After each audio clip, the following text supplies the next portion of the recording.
Сайн байцгаана уу. Би Хөдөө аж ахуйн их сургуулийн агрохологийн сургуулийн таримал судлал ландшафт техникийн багш Оюн Гэрэл байна. За өнөөдөр би хүнсийн ногооны ургамлуудын өрслөг ургуулах талаар хичээлийг орох болно.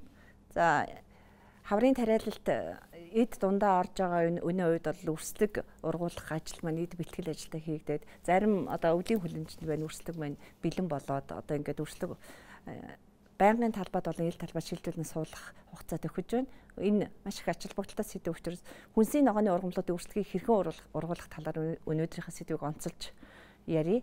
За хүнсийн ногооны ургамлууд дотроос өрслөгээр ургуулдаг нэлээд хэдэн төрлийн ургамлууд байдаг. Тухайлах юм бол ургамал ургалтын хугацаа урттай, дулаанд дуртай, зарим зүйлийн хүнсийн ногооны ургамлуудыг өрслөгээр ургуулдаг. За хулууны овгийн ургамлууд болох химих, хулуу, таруу, самтадгаа, за цэцэнсрийн овгийн ургамлууд болох цэс, чинжүү, лойл, за байцааны зарим зүйлүүд, за мөн одоо төрөлөрийн хүнсийн ногооны ургамлуудын одоо зарим ургалтын хугацаа урттай сонгол ургамлын зүйлүүд болон бусад зүйлүүдийг өрслөгээр ургуулдаг. За манай одоо энэ сургалтын баазад одоо өрслөг ургуулдаг одоо гол энэ бүрэн автомат ажиллагаатай энэ шилэн хүлэмжинд бид нэр 3 сарын 1-ээс эхлээд өрсөлдөгөө одоо хийж эхэлсэн. За 3 сарын 1-ээс эхэлсэн өрсөлдөг мань одоо бараг 40 гаруй хоногийн хугацаатай тэгээ халаалттай хүлэмжрүүгээ шилжүүлэн суулгаад за зарим 20 сард хийгдсэн өрсөлдөгүүд мань одоо ерөнхийдөө энд та нар харж байгаагаар бол одоо бараг жимсээ өгөхөд бэлэн болцоо. Одоо өрцийн хичээлд анханасаа ингээд нэг жимсээ өгөхөд бэлэн болоод ингээд одоо хурааж авахд бэлэн болцсон байна. Тэгэхээр өрсөлдөгөр ургуулна гэдгийн давуу тал нь болохоор цаг хугацаа хожно, чанартай сайн ургац аавна. За мөн ил талбайд ургуулж байгаа өрсөлдгийг бэлдэж өгдөгөөрөө давуу талтай. За өрсөлдгийг бид нар ургуулахдаа хэд хэдэн янзаар ургуулдаг. Өөрөөр хэлбэл одоо өрсөлдгийг хаана ургуулж болох вэ гэж хүмүүс асуудаг. Тэгвэл өрсөлдгийг болохоор бид нар ийм халаалттай шилэн хүлэмжинд болоод одоо энэ хүлэмжинд ургуулсан шиг 50 өр дээр зам эсвэл одоо хайрцагт эсвэл одоо юу дарлаганд дарлага гэдэг одоо парник гэдэг одоо нэг гадаа ингээд дулааны загсуулахтай тийм байгууламж байдаг. Тийм газар ургуулж болдог. Мөн нийлэг хайсан хүлэмжинд ургуулж болдог. За гэрийн нөхцөлд бол хүмүүс одоо нөгөө цонхны тавцсан дээр хайрцагт хийгээд ургуулж болдог. Ийм байдлаар нөгөө хаана ургуулж болох вэ гэхийн үед бол байр байгууламж хувьд. За өрсөлдгийг бол мөн ургуулахдаа мөн ямар саунд яаж ургуулж байгааг хүмүүс бас асуудаг. Тэгвэл өрсөлдгийг бол бид нар хамгийн түрүүний нөгөө нэг хүрчлэнгийн хоон гэж нэрлэгдэг 8-ыг харьцах 8, 10-ыг харьцах 10 ч юм уу ийм одоо хэмжээтэй хоовонд ургуулж болдог. Нэг нэгээр нь үрээ тариад нэг хоовонд нэг үр ширхэг үр тарьж болно. За түүнээс гадна ийм хавтан тоовон гэж сүүлийн үед одоо нөгөө нэг 50 ширхтэй, 72 ширхтэй, 128 ширхтэй ийм хоовонгууд байдаг. Энэ хоовонд ургуулж болдог. За хоовонд ургуулахдаа бид нар нөгөө нэг гол төлөв ийм одоо өрсөлдөг ургуулах хоовонда хөрсөө хийгээд тэгээд одоо өрөө бэлдээд ингэж ургуулдаг. За ихэнх хүнсийн ногооны ургамлуудын өрсөлдгийг хэд хоног ургуулах вэ гэдэг асуудал хизээ ургуулах гэдэг асуудал гарч ирдэг. За тэгвэл 2 дугаар сарын сүүлчээс эхлээд сүүлч 3 сарын 1 гэхэд хамгийн түрүүнд хийгдэг ногоонуудын өрсөлдөг болоод чинжүүний өрсөлдөг, цэсний өрсөлдөг, лойлын өрсөлдөг. Энэ нэг нэлээд удаан хугацаанд ургадаг учраас зарим нэг ургамлуудын өрсөлдөг бол хурдан ургадаг. Ийм учраас энэ овгийн ургамлуудын өрсөлдөг дор хаяж 55, 60 хоногийн хугацаанд ургадаг өрсөлдгүүдийг бол эрт хийх шаардлагатай. За тэгвэл хулууны ав ургамлуудын өрсөлдөг болох одоо энд ургуулсан байгаа энэ одоо химхийн өрсөлдөг, хулууны өрсөлдгүүдийн 30-35 хоногийн хугацаанд өрсөлдгүүд ургуулдаг. За тэгвэл хүйтэн тэсвэртэй сонгины өрсөлдөг, байцааны өрсөлдгийг бол 3 сарын одоо дунд үе 4 сарын ихэнх үе гэхэд нийлэг хайсан хүлэмжинд талбайд шууд хайрцаглаад үрийн одоо хайрцагт цацаа тарихад бол бас их тохиромжтой манай орны нөхцөлд өрсөлдөг ургуулах ийм арга хугацааны хувьд бол байдаг. Тэгээд өрсөлдгээ шилжүүлж суулгахынхаа өмнө өрсөлдгийнхаа чанарыг бас шалгаж үзэх шаардлагатай байдаг учраас хүнсийн ногооны ургамлуудын өрсөлдөг болгон өөрийн гэсэн чанартай стандарттай байдаг.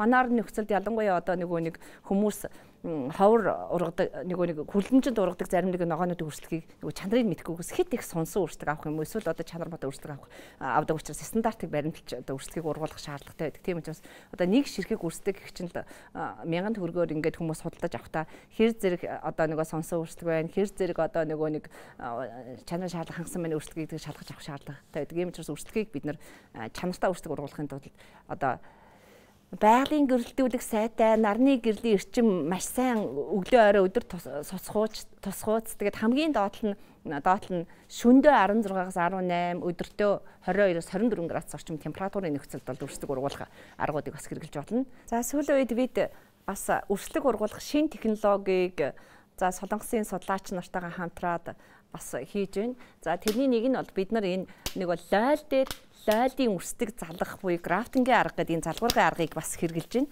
Хэрэглээд одоо энэ залгуурга маань сая 7 хоногийн өмнө хийсэн энэ залгуурга маш их амжилттай. Яагаад ингэж бид нар лойл дээр лойлыг залгаж байгаа юм бэхээр доотийнх нь болохоор энэ нөгөө нэг виш гэвчсэн вишний биднийг нутгсан сорт. Тэгээд нутгийн сортоор бид нар ирлээд сортыг одоо залгаад тэгээд нөгөө нэг эмчилгээний 7 хоногийн үе гэж байдаг. Энэ үеийг нь бид нар одоо тэр тусгай орчин баг зэрэг нэг зохиомжлын орчныг бүрдүүлээд ингэж ургуулж байгаа. Тэгэхээр энэ өрсөлдөг маань цаашдаа яаж бойчих юм бэ гэхээр доод нэг нутгсан сорт ирлээд сортыг ингэж залгаад ургуулхад хүчрэг үндэсний системтэй тэгээ өвчөө хортон баг нэр өвтөг тэсвэртэй тэгээ ариун ургастай энэ сорт нэг сортчдээ ерөнхийдөө бол нэг технологиг хэрэглэх юм аргыг хэрэгжилж байгаа. Тэгээ түүнээс гадна бид нар бас одоо хулууны үндсэн дээр хэмх залгаад хулуу болохоор хулуу гэдэг ургамал нь өөрөө маш их хүчрэх ургамал байдаг. Тэр хүчрэх үндсний системтэй ургамал дээр хэмхийг залгаж ургуулад тэгээд нэг ган тэсвэртэй бас ургац аримтай ийм технологи ургамал бий болгоод тэндээсээ одоо ургац нэмэгдүүлэх ямар арга байна гэдгийг хэрэглэхийн тулд бид нар бас одоо хийгээд эхэлж байна. Энэ бол одоо манад агрофаркийн хувьд бол Монголд хүмүүс бол бас туршиж үзэх нь үзсэн дах. Тэгэхээр агрофаркийн хувьд судалгааны одоо юугаар бид нар анх удаа энэ жил Копия Монгол төвгээд тэр төвтэй бид нар хамтарсан нэг төсөл 3 дахь жилдээ ингээ хэрэгжүүлж байгаа. Тэгээд Солонгосын жижиг жимстэй лайлын сортуудыг нөгөө турших юм сортуудыг шинэ технологи нэвтрүүлэх төрөлтнээр бид нар ингээд оюутнуудтайгаа хамтраад судлаач нартайгаа хамтраад манай магистрант оюутнууд, докторант оюутнууд бас энэ дэр хийж байгаа. Энэ жил нэг магистрийн ажил энэ дэр хийж байгаа учраас энэ ажлыг бид нар эхлээд ингээ хийж байгаа. Түүнээс гадна бас ингээ лойлыг бид нар одоо энэ та нар анзаарч байгаа бол энд нэг гişээр ингээ ургуулдаг. Тэгвэл бид нар 2 гişээр нь ургуулад 3 гişээр нь ургуулад тэн дээр нь ингээ бас салаа тавиад ургуулхад бас хэр зэрэг ургасан эмтгөө гэдэг шинэ технологи хэрэгжилж байгаа. Тэгэхээр нэг энгийн технологиос илүү нэг магадгүй одоо ургах заримтай байх магадaltaй байдаг учраас бид нар энэ одоо аргыг бас хэрэгжилж туршиж үзчихээ. Тэгтээ амжилттай болж байгаа учраас бид нар бас энэ дээр бас нэлээд сэтгэл хангалуун байгаа. За түрүүний би стандартын тухай ярьсан хүнсний ногооны ургамлуудын үрсгийн стандарт гэдэг бол энэ бол цэсний үрсдэг нэлээд өндөр болсон 2 сарын 3 сарын бид нар нэгний үед хийсэн үрслэг маань одоо ингээд нийт өндрийн хэмжээ бараг 30 гэдэн сантиметрийн өндөртөө тэгээд ишний диаметр, ишний навчны тоо, навчны өнгө бусад зүйлүүд нь харгалзаад бид нар энэ нэг хэр зэрэг чанартай үрслэг ургуулж яана гэдгээс шалтгаалаад одоо үрслэгний одоо чанарыг бид нар тооцож үздэг.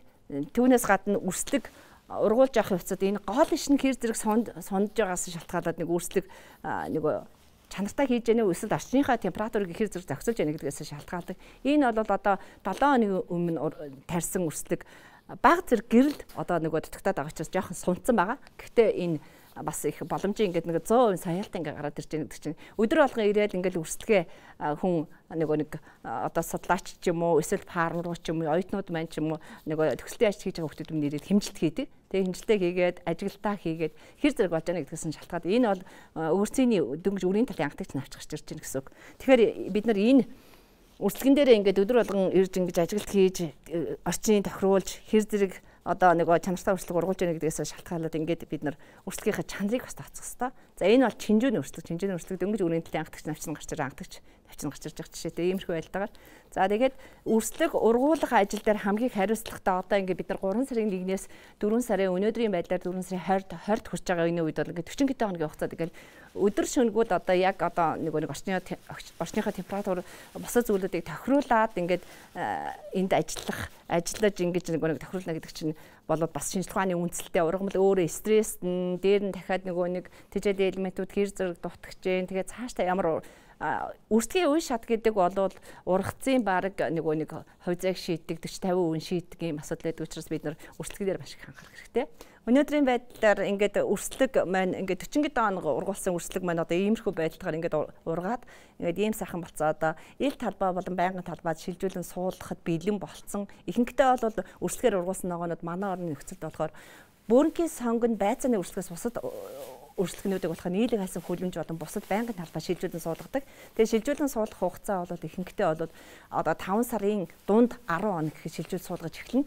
Тэгээд шилжүүл суулгах хугацаа нэлээд өгцөн. Энэ үрслэг бас нэлээд жоохон халуун байгаа учраас нэлээд сунцсан байгаа хэдий ч гэсэн одоо үрслэгийн чанарын хувьд бол өнгө одоо бусад зүйлүүдийн хувьд сорсын шинжнээр хадгалсан. Нэгд өдөр бид нар дахиад нөгөө сава томруулалт ингээд шилжүүлээ суулгана. Тэгэхээр энэ үрслэг маань одоо ингээд шилжүүлэн суулгахад бэлтгэгдээд байгаа гэсэн олон үе шатыг дамжижээж сая одоо нэг боожод нэг жаахан хүүхэд нэг яадаг шиг ингээд боожод гардаг. Тэгээд үрслэгийг маш сайн чанартай бэлдээд ингээд оюутнууд маань сурчих юм бол санаа хүмүүс одоо гадуур ингээд нэг үрслэгээр тарьдаг ногоонуудыг үрслэг хийж чаддгүй, үрслэг хийх арга олдгүй хүмүүс зөндөө байдаг байхгүй. Тийм учраас хэрвээ одоо тийм байх юм бол хүмүүс биднээс ирээд зөвлөгөө аваад тэгээд манай оюутнуудаа суралцж байгаа оюутнууд маань ялангуяа одоо нэг агрономын чиглэлээр суралцж байгаа бакалаврын оюутнууд, магистр оюутнууд, төгсөлтийн ажил, магистрийн ажлуудаа ингээд нэг жил ингээд манай сургалт судалгааны төвдөр агрикологийн сургууль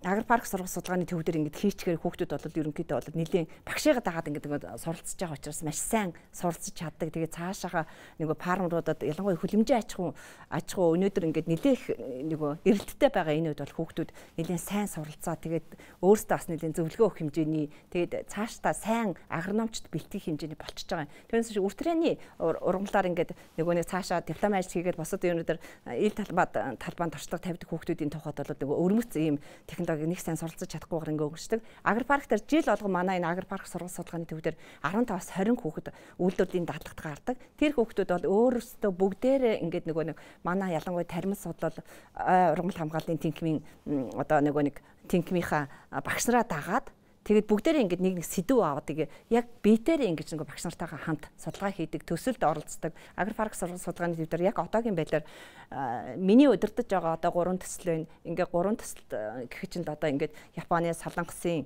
одоо Америкийн нэгдсэн улсын ингээд нэг хөрөнгө оруулалтын төслүүд байгаа. Тэр төслүүдийн хэмжээнд хүүхдүүд минь судалгаагаа хийгээ. Тэгээд жижигхэн хөөрхөн нэг урамшуул аваад тэгээд ингээд яхаар хүүхдүүд жил болгон диплом ажил хийх зэрэгцээгээр бас нэг тодорхой хэмжээний нэг урамшуултаа цалинтаа тэгээд нөгөө багшигаа дагаад энэ судалгааны ажил хийж сурч байгаадаа бас их баяртай байдаг учраас бид нар энэ чиглэлээр суралцж байгаа оюутнуудыг ялангуяа одоо маш сайхан ийм мэрэгжлийн чинь анхдагч судалгааны төв манай энэ агрипарк сургалт судлалын төв дээр ингэж би хүүхдүүдтэй бас хэлмээр байна. За тэгээд анхаарал тавьсанд баярлалаа.